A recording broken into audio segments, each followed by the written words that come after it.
Hello friends, welcome back to my channel Bioholics. तो आज मैं लेके आ चुकी हूँ आपके लिए क्लास 11th का चैप्टर नंबर 2 बायोलॉजिकल क्लासिफिकेशन। जो लिविंग वर्ड है वो बहुत ही बेसिक सा चैप्टर है, इसलिए मैं उसको बाद में कवर करूँगी। और ये मेरे हैंड रिटन नोट से मैं आपको पढ़ा रही हूँ, आप देख सकते हैं। सो let's begin with the what is biological classification. Biological classification is defined as the process of grouping organism according to certain similarities. जो similarities organisms के अंदर होती हैं उनके बेसिस पे उनका ग्रुपिंग करना is a biological classification. Aristotle जो कि एक साइंटिस्ट थे, उन्होंने सबसे पहले ये अटैम्प्ट दिया था साइंटिफिक बेसिस पे, और इनको हम फादर ऑफ बायोलॉजी और फादर ऑफ जूलॉजी भी बोलते हैं।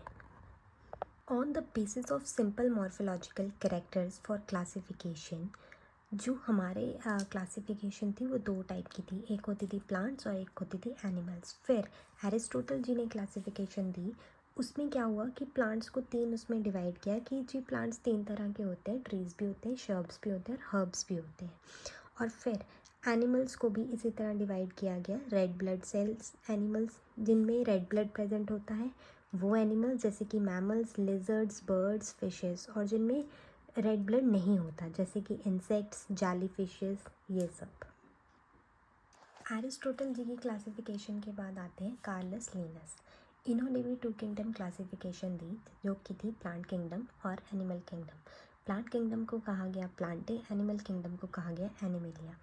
बट जो लिनस का सिस्टम था, लिनस जी का जो सिस्टम था, उसने ये तो डिफ़ाइन कर दिया कि दो तरह की क्लासिफिकेशन है, बट उन्होंने डिस्टिंग्विश नहीं किया between eukaryotes and prokaryotes, unicellular and multicellular, photosynthetic and non photosynthetic. Linus ने प्लेस किया prokaryotic bacteria, blue green algae and other groups को एक अंडर यूकैरियोट्स में। प्रोकैरियोटिक बैक्टीरियाज जितने भी और जो ब्लू ग्रीन एल्गीज थे उन सबको उन्होंने यूकैरियोट्स के अंडर ही प्लेस कर दिया। तो two kingdom system include unicellular and multicellular organism under one group. तो इस सिस्टम के अंदर क्या हुआ कि जो यूनिसेलुलर और मल्टीसेलुलर ऑर्गेनिजम्स है वो सब एक ही ग्रुप के अंडर आ गए। जैसे कि एग्जांपल क्लाइडोमोनास एंड स्पायरोगैरा, उन दोनों को एक ही किंगडम के अंदर प्लेस कर दिया गया। इस क्लासिफिकेशन में दिक्कत ये थी कि उन्होंने ये भी डिफ़ाइन नहीं किया कि कौन से हेटेरोट्रॉफिक ग्रुप्स हैं, कौन से ऑटोट्रॉफिक ग्रुप्स हैं। सबको मतलब मिला के एक ही किंगडम के अंदर डाल दिया। द सेल वॉल ऑफ, जैसे कि हेटेरोट्रॉफिक ग्रुप होती है जैसे कि फंजाई, फंजाई की जो सेल वॉल होती है वो काइटिन से बनी होती है, वाइल जो कि ग्रीन प्लांट्स होते हैं उसमें सेलुलोजिक सेल वॉल होती है। तो ये दोनों एक ही तो नहीं हो सकते हैं, तो इसीलिए वो अच्छे से डिफ़ाइन नहीं कर पाए हेटेरोट्रॉफिक, ऑटोट्रॉफिक ग्रीन प्लांट्स को, और उनके सेल वॉल के बेसिस पे भी उनको डिफ़ाइन नहीं कर सके। इसलिए अब लिनस जी की भी टू किंगडम क्लासिफिकेशन फेल हो गई, और जो एरिस्टोटल जी ने क्लासिफिकेशन दी थी कि प्लांट्स, ट्री, शर्ब, हर्ब्स होते हैं, और एनिमल रेड ब्लड और विदाउट रेड ब्लड, वो सब फेल हो गया। मतलब अब आती है RH विटिकर क्लासिफिकेशन। फेल नहीं हुआ मतलब एक्सेप्ट नहीं हुआ। फिर आती है RH विटिकर क्लासिफिकेशन, जो कि 1969 में आई थी, और इन्होंने प्रपोज किया था 5 किंगडम क्लासिफिकेशन, और आज तक हम इसी क्लासिफिकेशन को फॉलो करते हैं। इन्होंने क्लासिफाई किया था Monera, protista, Plantae, Animalia, fungi. हमारी 5 तरह की क्लासिफिकेशन होती है। First is Monera, protista, Plantae, fungi and Animalia. 5 kingdom classification इन्होंने दिया। और ये किस बेसिस पे उन्होंने डिफ़ाइन की ये 5 किंगडम क्लासिफिकेशन? पहली बात, उन्होंने सेल स्ट्रक्चर को ऑब्जर्व किया, फिर बॉडी ऑर्गेनाइजेशन देखी ऑर्गेनिजम्स की, फिर मोड ऑफ न्यूट्रिशन देखा कि वो कैसे न्यूट्रिशन कंज्यूम करते हैं, फिर उनका रिप्रोडक्शन देखा कि किसका सेक्शुअल रिप्रोडक्शन है, किसका सेक्शुअल रिप्रोडक्शन है, फिर उनका फाइलोजेनेटिक रिलेशनशिप देखा। और आज तक हम इसी को फॉलो करते हैं, और पेपर में डायरेक्ट क्वेश्चन आ जाता है कि 5 किंगडम क्लासिफिकेशन किसने दिया था? तो RH विटिकर जी ने दिया था।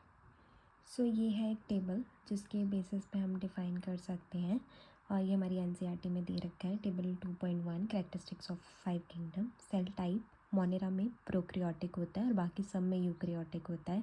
प्रोटिस्टा में, फंजाई में, प्लांटे में, एनिमेलिया में यूकैरियोटिक यूकैरियोटिक यूकैरियोटिक, सिर्फ मोनेरा में प्रोटिस्टा, मोनेरा में प्रोकैरियोटिक, बाकियों में सब में यूकैरियोटिक। और सेल वॉल मोनेरा में नॉन सेलुलोसिक होती है और इसमें पॉलीसेक्राइड प्लस अमाइनो एसिड की सेल वॉल होती है। प्रोटिस्टा में कुछ एक ऑर्गेनिम्स में सेल वॉल होती है, कुछ में नहीं होती है। और फंजाई में प्रेजेंट होती है बट सेलुलोज की नहीं होती। प्लांटे में सेलुलोज की होती है। एनिमल्स में सेल वॉल एब्सेंट होती है। न्यूक्लियर मेम्ब्रेन मोनेरा में एब्सेंट होती है, प्रोटिस्टा में प्रेजेंट होती है, फंजाई में प्रेजेंट होती है, प्लांटे में प्रेजेंट होती है, एनिमिलिया में प्रेजेंट होती है। न्यूक्लियर मेम्ब्रेन सिर्फ मोनेरा में एब्सेंट होती है, बाकी सब में प्रेजेंट होती है। बॉडी ऑर्गेनाइजेशन मोनेरा का सेलुलर होता है, प्रोटिस्टा का भी सेलुलर होता है, फंजाई का मल्टी सेलुलर होता है, लूज टिश्यूज़ होते हैं, और प्लांटे का टिश्यू और ऑर्गन होता है, और एनिमिलिया का टिश्यू ऑर्गन सिस्टम होता है। Mode of nutrition autotrophic, chemosynthetic and photosynthetic and heterotrophic, saprophytic, parasitic होता है मोनेरा का। ठीक है, ऑटोट्रॉफिक होता है, कीमोसिंथेटिक होता है, and photosynthetic and heterotrophic, saprophytic and parasitic. और प्रोटिस्टा का मोड ऑफ न्यूट्रिशन ऑटोट्रॉफिक होता है, फोटोसिंथेटिक एंड हेटेरोफिलिक। फंजाई का हेटेरोट्रॉफिक होता है, सैप्रोफिटिक एंड पैरासिटिक। प्लांटे का ऑटोट्रॉफिक होता है, फोटोसिंथेटिक। एनिमिलिया का हेटेरोट्रॉफिक होता है, holozoic and saprophytic. Now let's begin with the first kingdom Monera. Bacteria are the sole member of the kingdom Monera. Bacteria एक अकेले इकलौते मेंबर हैं किंगडम मोनेरा की, और ये मिलते हैं बहुत ज़्यादा हार्श इन्वायरमेंट के अंदर, जैसे कि डीप ओशंस के अंदर, स्नो के अंदर, डेजर्ट्स के अंदर, हॉट स्प्रिंग्स के अंदर। ठीक है, बैक्टीरिया एक सोल मेंबर है, बहुत हार्श के इन्वायरमेंट के अंदर मिलते हैं। जो स्ट्रक्चर ऑफ बैक्टीरिया होता है वो बहुत सिंपल सा होता है, बट जो उनका बिहेवियर होता है वो बहुत कॉम्प्लेक्स होता है, बहुत ज़्यादा कॉम्प्लेक्स होता है। Bacteria grouped under 4 categories. Bacteria को हम 4 कैटेगरीज़ के अंदर डालते हैं। पहला एक स्फेरिकल, जिसको हम कोकाई बोलते हैं। फिर होता है रॉड शेप बेसिलस, जिसको हम बेसिली बोलते हैं। कॉमा शेप्ड, विब्रियम, स्पायरल, स्पायरलिन बोलते हैं इनको। जितने भी मोनेरा होते हैं वो प्रोकैरियोटिक होते हैं और उनका कोई डेफिनाइट न्यूक्लियस नहीं होता। Autotroph, heterotroph, moreover parasites, cell wall is present in them. Majority of bacteria इनके हेटेरोट्रॉफ्स होते हैं, जो कि डिपेंड होते हैं और ऑर्गेनिजम्स के ऊपर for organic matter for food के लिए। बैक्टीरिया 2 टाइप के होते हैं, आर्के बैक्टीरिया और यू बैक्टीरियाज। आर्के बैक्टीरियाज मतलब कि वेरी ओल्ड बैक्टीरियाज, और ये बहुत हार्श हैबिटेट में रहते हैं। Eubacterias are the true bacterias. जो आर्के बैक्टीरियाज होते हैं, जैसे कि वो बहुत हार्श हैबिटेट में रहते हैं, 3 टाइप के होते हैं। एक्सट्रीमली सॉल्टी एरियाज़ में जो आर्के बैक्टीरियाज रहते हैं उनको हेलोफाइल्स बोलते हैं। जो हॉट स्प्रिंग में आर्के बैक्टीरियाज रहते हैं उनको थर्मो एसिडोफाइल्स बोलते हैं। और जो मार्शी एरियाज़ में आर्के बैक्टीरियाज रहते हैं उन्हें मेथेनोजेंस बोलते हैं। Cell wall structure different from other bacteria.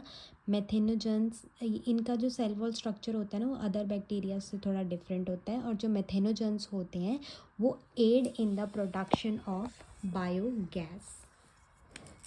ये जो मेथेनोजेंस होते हैं ये बायोगैस में बनाने में हेल्पफुल होते हैं। फ्रॉम एनिमल एक्सक्रीमेंट, जैसे कि एनिमल्स का एक्सक्रीटा होता है, गोबर gas, biogas are present in the intestine of several. बहुत सारे एनिमल्स के अंदर, रोमिनेंट्स के अंदर ये प्रेजेंट होते हैं, इंक्लूडिंग काऊ एंड बफलोज के अंदर। तो ये बायोगैस बनाने में भी हेल्प करते हैं। So guys, this is all for today. Tomorrow we will study about the eubacterias and the other kingdoms also. So if you like my video, please share and subscribe. Like, share and subscribe with your friends, and we will continue with the next video. So this is all, and this is, ये मेरे कोई, मैं book से नहीं आपको पढ़ा रही हूँ, ये मेरे हैंड रिटन नोट्स हैं जो मैंने बहुत मेहनत से प्रिपेयर किए हैं, आप देख सकते हैं साथ साथ में। So please like, share and subscribe my channel. मिलते हैं नेक्स्ट वीडियो में, तब तक के लिए बाय बाय।